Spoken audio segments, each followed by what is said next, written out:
Mr. O'Mallory, would you please describe to the court once again what happened on that day? I do, Your Honor. It's like I explained earlier. I was at the tennis courts batting around some balls, as I typically do on my days off. I worked up quite a sweat. Decided to call it a day. To put my tennis racket back in the bag. Then I popped open the trunk of my car, and I noticed something wasn't right, Judge. What wasn't right, Mr. O'Mallory? Naturally, Judge, I was a bit inquisitive. How did I end up with a blanket in my trunk? So I pulled the blanket out, and that's when I saw it. Saw him. And I was like, holy crap, man! I thought at first it was a joke, but after I poked him with a stick, I realized it was real. There was a man's body in my trunk.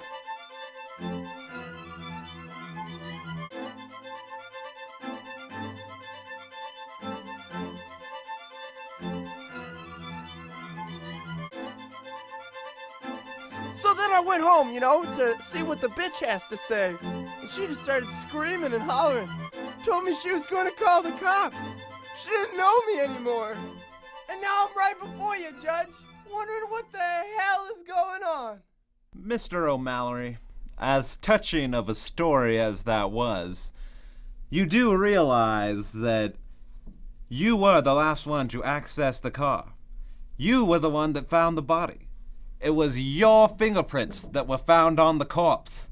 Such substantial evidence cannot go unnoticed, sir. And because of this court has found it necessary to sentence you to 100 years in prison. Hang on just a second there, Judge. The man before you was innocent. And who, sir, do you think you are, storming into my courtroom?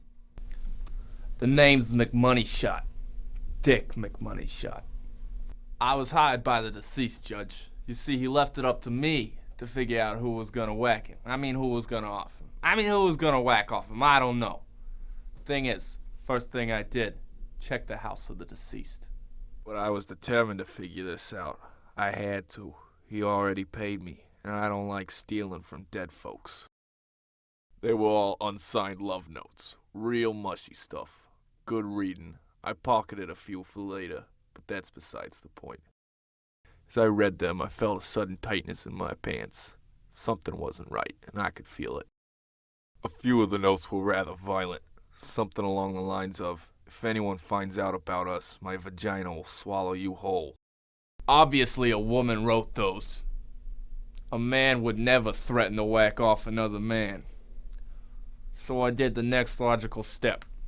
Sir, while you are in my courtroom, would you please refrain from smoking your cigarette? That's not my problem. I dug through the phone, taking note of all the women this guy knew, and believe me, Judge, that was no small task. The pussy train never derailed for this man.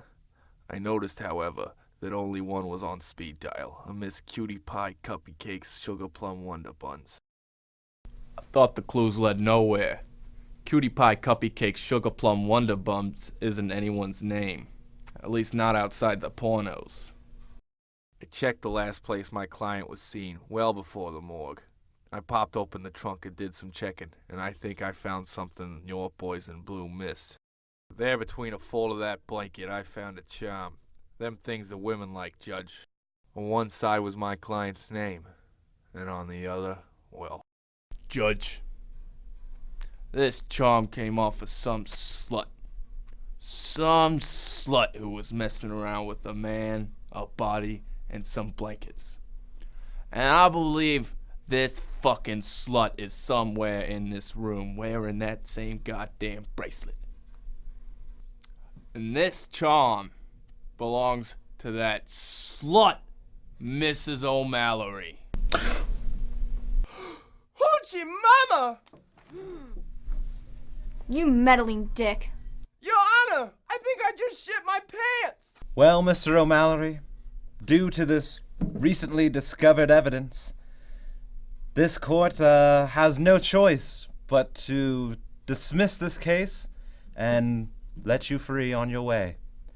However, in the case of Mrs. O'Mallory, I want that whore arrested and taken to jail immediately. Court is dismissed.